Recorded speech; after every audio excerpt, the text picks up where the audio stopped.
दोस्तों, भारत और पाकिस्तान में इन दिनों एक तुर्की ड्रामा सीरीज, एक प्रोपेगेंडा सीरीज अर्तुगरुल बहुत ही ज़्यादा लोकप्रिय हो चली है। माना जाता है कि इसने सफलता के सारे रिकॉर्ड तोड़ दिए हैं। तो आइए देखते हैं क्या है ये ड्रामा सीरीज और इसकी सफलता का राज क्या है। लॉकडाउन के दौरान दोनों ही मुल्कों की सरकारों ने अपनी अपनी जनता से अपील की कि वो घरों तक महदूद रहें, बाहर ना निकलें। और इसी दौरान दूरदर्शन ने कुछ पुराने ड्रामास, कुछ पुराने सीरियल्स को दोबारा पुनर्प्रसारित किया, जिसमें रामायण और महाभारत भी शामिल थे। हिंदुस्तान में ही नहीं, सरहद के उस पार भी पाकिस्तान में रामायण और महाभारत जैसे सीरियल बड़े चाव से देखे जा रहे थे। इसके चलते वहाँ पे कई लोगों ने इस पर एतराज़ जताया। उन्होंने कहा, हम अपने बच्चों को, एक इस्लामिक मुल्क में अपने बच्चों को क्या वैल्यूज़, क्या कल्चर दिखा रहे हैं। इसके बाद पाकिस्तानी प्रधानमंत्री इमरान खान ने एक तुर्की ड्रामा सीरीज़ अर्तुगरुल, जो कि टर्की में 6 साल से चल रही थी, उसको उर्दू में डब करके पाक टीवी पर, PTV पर रिलीज़ कराया। और इसके साथ ही उन्होंने आवाम से अपील की कि इसको बड़ी मात्रा में देखें, जिससे उनको इस्लामिक वैल्यूज़ और इस्लामिक कल्चर के बारे में ज़्यादा से ज़्यादा मालूमात हो सके।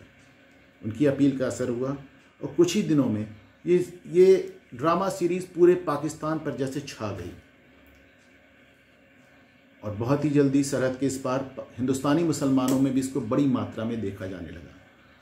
यहाँ तक कि कश्मीर से आई हुई रिपोर्ट्स के अनुसार वहाँ जो नवजात शिशु हैं, उनमें से आधों के नाम अर्तुगरुल रखे जा रहे हैं। तो कौन था ये अर्तुगरुल? इसके लिए हमें इतिहास में थोड़ा पीछे जाना होगा। 13वीं शताब्दी के अंत में एक तुर्क उस्मान ने एक बहुत बड़े एम्पायर की स्थापना की, जिसको अंग्रेजी में ऑटोमन एम्पायर और उर्दू में सल्तनत उस्मानिया या खिलाफत उस्मानिया कहा जाता है। खिलाफत उस्मानिया इसलिए क्योंकि उसका जो हेड हुआ वो खलीफा हुआ। खलीफा, जैसा कि आप जानते हैं कि प्रॉफिट मोहम्मद के बाद जितने कौम के नेता आए, उन सबको खलीफा कहा जाने लगा और इस पूरे सिस्टम को, इस पूरी व्यवस्था को खिलाफत कहा जाने लगा। काफ़ी बड़ा एम्पायर था ऑटोमन एम्पायर, और ये तकरीबन 600 साल तक वजूद में रहा। एशिया के अलावा यूरोप में और अफ्रीका में, यानी 3 महाद्वीपों में इसकी पहुंच थी। फर्स्ट वर्ल्ड वॉर, प्रथम विश्व युद्ध 1919 में समाप्त हुआ जर्मनी के हार के साथ। और चूंकि उस युद्ध में ऑटोमन एम्पायर ने जर्मनी का साथ दिया था, तो इस पराजय के बाद ऑटोमन एम्पायर का विघटन हो गया और तुर्की छोड़ के उसकी हर जगह जो पकड़ थी, हर जगह जो उसकी रियासत थी, खत्म हो गई। इस ह्यूमिलेटिंग हार के बाद तुर्की फौज ने एक तरह से विद्रोह कर दिया और एक फौजी, जिसको आप कमाल पाशा के नाम से जानते हैं, उसने खलीफा को एक तरह से कैद कर लिया, उनको पेंशन याफ्ता कर दिया और तुर्की पर फौजी हुकूमत काबिज हो गई। सिर्फ इतना ही नहीं, सदियों से चला आ रहे इस इस्लामिक राष्ट्र को कमाल पाशा ने सेकुलर राष्ट्र घोषित कर दिया।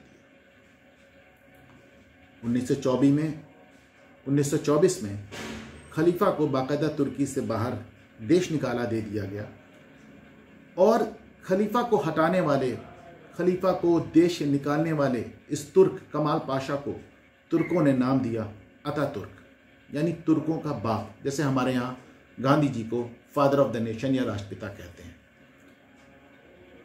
आज तकरीबन 100 साल बाद भी तुर्कों ने अपने खलीफा को वापस नहीं बुलाया। खिलाफत सिस्टम चला गया तो चला गया।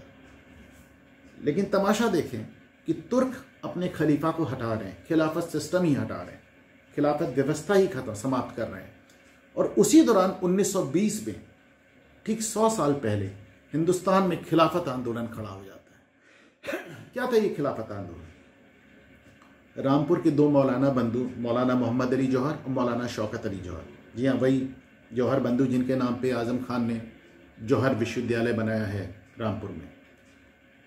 इन दोनों ने एक खिलाफत आंदोलन चलाया और जिसमें हिंदुस्तानी मुसलमानों ने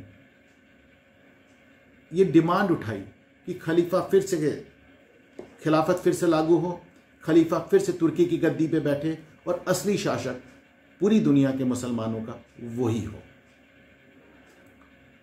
ये वो दौर था जब तुरंत तुरंत लोकमान्य तिलक की मृत्यु हुई थी और कांग्रेस पूरी तरह गांधी जी के कब्जे में आ चुकी थी।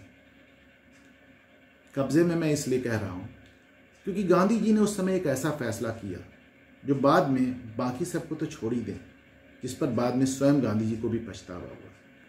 गांधी जी के दबाव में कांग्रेस पूरे तन मन धन से खिलाफत आंदोलन में कूद पड़ी। डॉक्टर BR अम्बेडकर लिखते हैं कि गांधी जी की शिद्दत, गांधी जी का उत्साह देख के मुसलमान भी अचंभित रह गया। गांधी जी का विचार था कि अगर हिंदुस्तान का हिंदू ऐसे समय में हिंदुस्तान के अपने मुसलमान भाइयों के साथ खड़ा होगा तो हिंदू मुस्लिम एकता आएगी। शायद गांधी जी ने इस पर ठीक से विचार नहीं किया था, हुआ एकदम उल्टा। इस आंदोलन के दौरान गांधी जी, कांग्रेस और इस आंदोलन के नेता हिंदुस्तानी मुसलमानों को यह समझाने में कामयाब रहे कि तुम्हारा धार्मिक और तुम्हारा राजनीतिक नेतृत्व हिंदुस्तान में ना होकर हजारों मील दूर तुर्की में। हिंदुस्तानी मुसलमानों को एक बात समझ में आई कि साहब हमारा नेता तो तुर्की में बैठता है, हमें हिंदुस्तानी नेताओं से और कांग्रेस से क्या लेना देना। याद रहे कि तब तक पाकिस्तान की कोई डिमांड नहीं उठी थी, लेकिन खिलाफत आंदोलन के 27 साल के अंदर पाकिस्तान वजूद में आ गया। ये गांधी की ऐतिहासिक भूल थी। बहरहाल वापस लौटते हैं इस ड्रामा प्रोपेगेंडा सीरीज अर्तुगरुल की तरफ। मैं इसको प्रोपेगेंडा सीरीज इसलिए कह रहा हूं क्योंकि अर्तुगरुल के जो निर्माता हैं, उनके जो डायरेक्टर हैं मेहमत, उनका अपना कहना है कि ये पूरी सीरीज, ये पूरा ड्रामा एकदम कल्पना पे आधारित है। उनके पास अर्तुगरुल पर कोई भी मटेरियल, कोई भी सामग्री उपलब्ध नहीं है सिवाय एक नाम के, और जबकि इस पर वो 500 एपिसोड बना चुके हैं। ड्रामे हैं, इनके पीछे हकीकत कोई नहीं है। ये 13वीं सदी तुर्की में फिल्म का मंजर हमारे सामने रखा जा रहा है, जिसके बारे में कोई तहरीरी मालूमात नहीं है, लेकिन लोग इसको यहां पर बिल्कुल सच्ची बात समझते हैं। जब इस ड्रामा, इस प्रोपेगेंडा सीरीज को पाक टीवी ने उर्दू में डब किया तो इसका नाम बदल के अर्तुगरुल गाजी रख दिया। गाजी, एक तुर्की इस्लामिक विद्वान का मानना है कि गाजी वो इस्लामिक योद्धा है जो पूरी दुनिया से बुत परस्ती की गंदगी को साफ करने के लिए युद्ध करता है। पाक टीवी ने इस नाम के आगे गाजी क्यों जोड़ा, आप खुद समझ सकते हैं।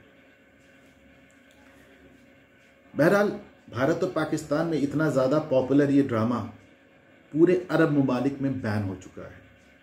सऊदी अरब ने इसको बैन कर दिया है, इजिप्ट ने तो इसके खिलाफ बाकायदा फतवा जारी कर दिया है, UAE में ये बैन हो चुका है। बल्कि सऊदी अरब के जो क्राउन प्रिंस हैं मोहम्मद बिन सलमान, उन्होंने तो इस ड्रामे के जवाब में किंगडम ऑफ फायर नाम से $40 मिलियन खर्च करके एक अपनी सीरीज बनाई है।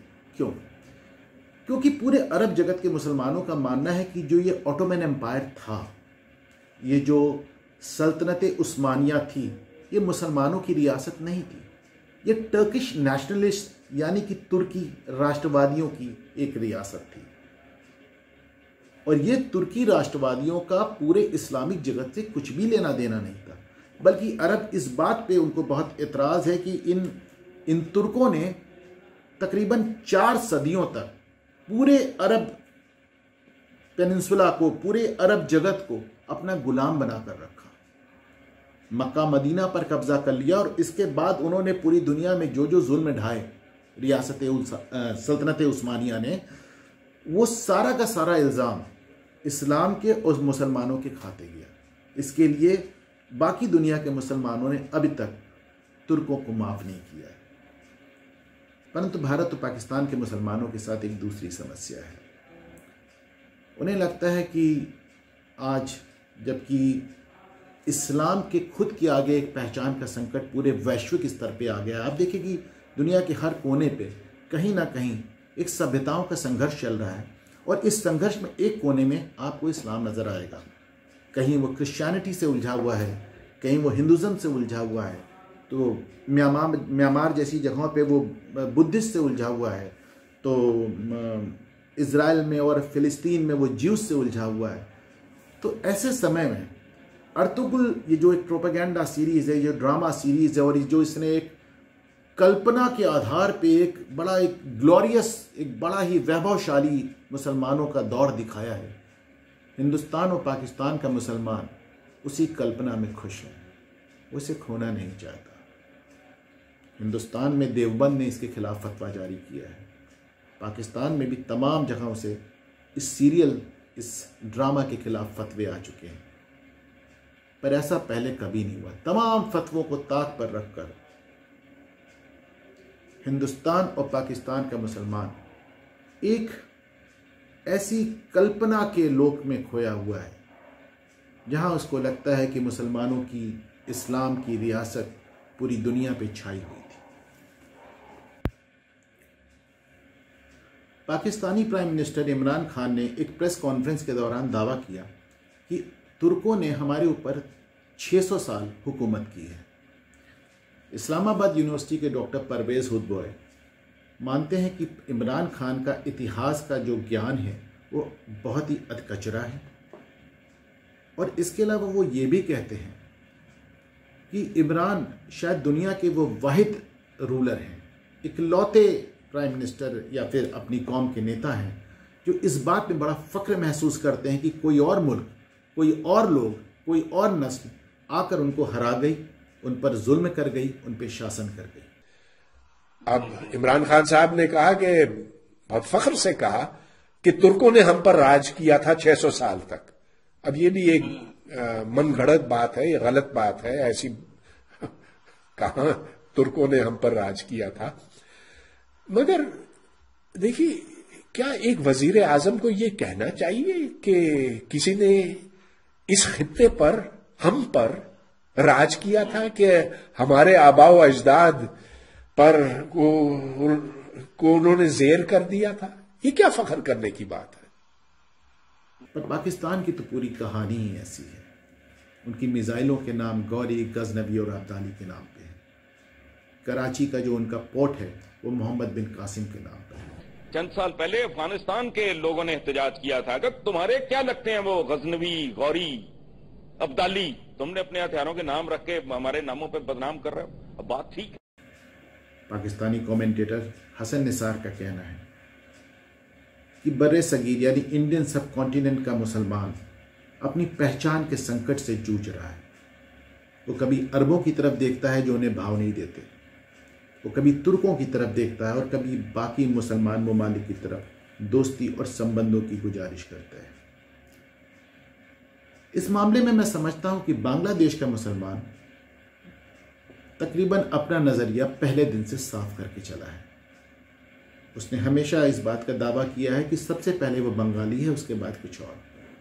बांग्लादेश के मुसलमानों में आप इस तरह पहचान का संकट नहीं देखेंगे, बल्कि अपनी इसी पहचान के चलते उन्होंने 1971 में पाकिस्तान से अलग होकर अपना अलग मुल्क बना लिया। अगर इंडियन कंटेक्स्ट में बात करें तो हिंदुस्तानी मुसलमान आज तक ये तय नहीं कर पाया कि वो हिंदुस्तानी पहले है या मुसलमान। उसको फिलिस्तीन से लेकर